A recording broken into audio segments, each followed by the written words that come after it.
హల్లెలూయా యేసు ప్రభున్ ఎల్లరూ స్తుతించుడి. Praise the lord. దేవునికి స్తోత్రము కలుగును గాక. చేరువచ్చిన ప్రియులందరికీ కూడా ప్రభు అయిన యేసుక్రీస్తు వారి మహిమ కలిగిన మహోన్నతమైన నామములో వందనాలు తెలియజేస్తూ ఉన్నాను. మీరందరూ బాగున్నారా? దేవుడు మీకు క్షేమమును సమాధానమును కలుగు చేయనుగాక.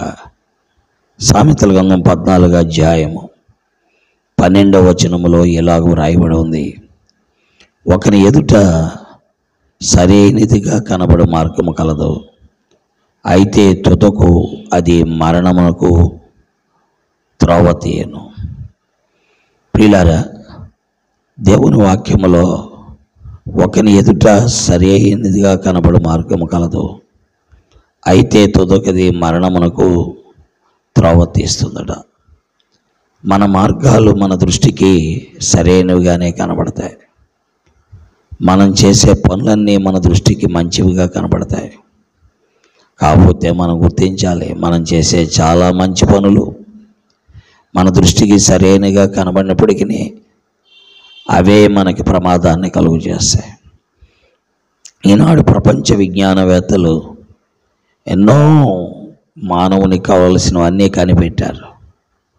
కనిపెట్టిన తర్వాత ఇప్పుడు వారు బాధపడుతున్నారు. ఎందుకంటే అవన్నీ వారి దృష్టికి సరైనగా కనబడ్డాయి, కానీ ఇవి ఇప్పుడు ప్రకృతి చక్రానికి చిచ్చుపెట్టాయని బాధపడుతున్నారు.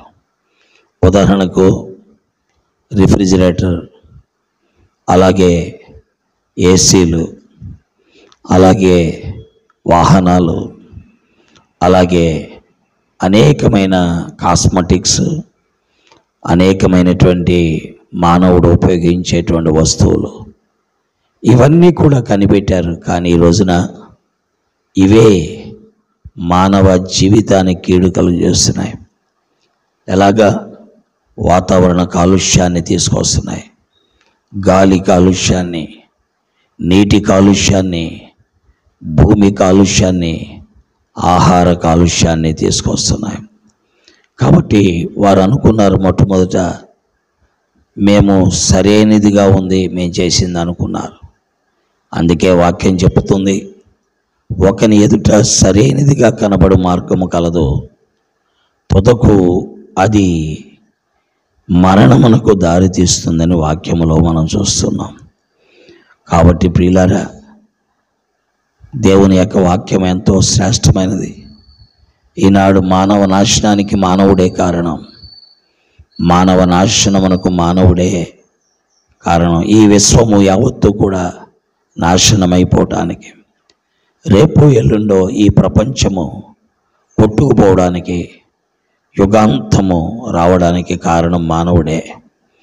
అయితే ఈ యుగాంతములో మానవుడు నాశనం అవ్వకుండా ఉండటానికి, నశించిన దాన్ని వెతికి రక్షించటానికి లోకములోకి వచ్చిన వాడే ప్రభువైన యేసుక్రీస్తు వారు. 2025 సంవత్సరాల క్రితం మానవ నిర్మాణకుడైన దేవుడు, ప్రపంచ నిర్మాణకుడైన దేవుడు మానవుని ద్వారా ఈ ప్రపంచము నాశనమైపోతుంటే, మానవుడు నాశనం కాకుండా రక్షించబడుట కొరకై మానవ ఆత్మను పెట్టిన దేవుడు ఈ లోకములోనికి మనుష్యుడిగా యేసుక్రీస్తు అనే పేరున వచ్చారు.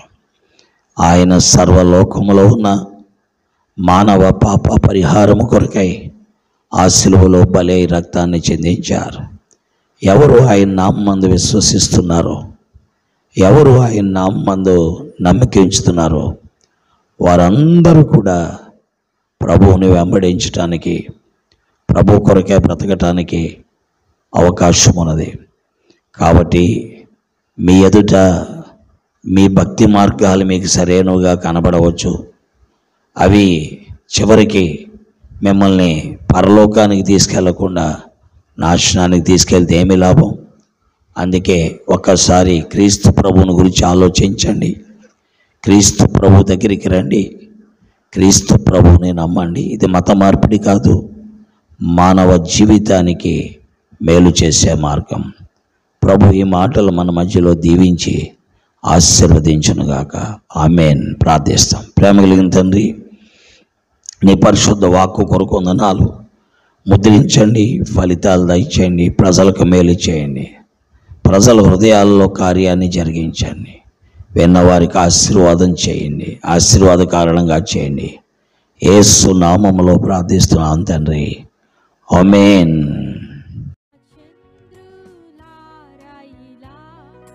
దేవుని స్తుతించుడి,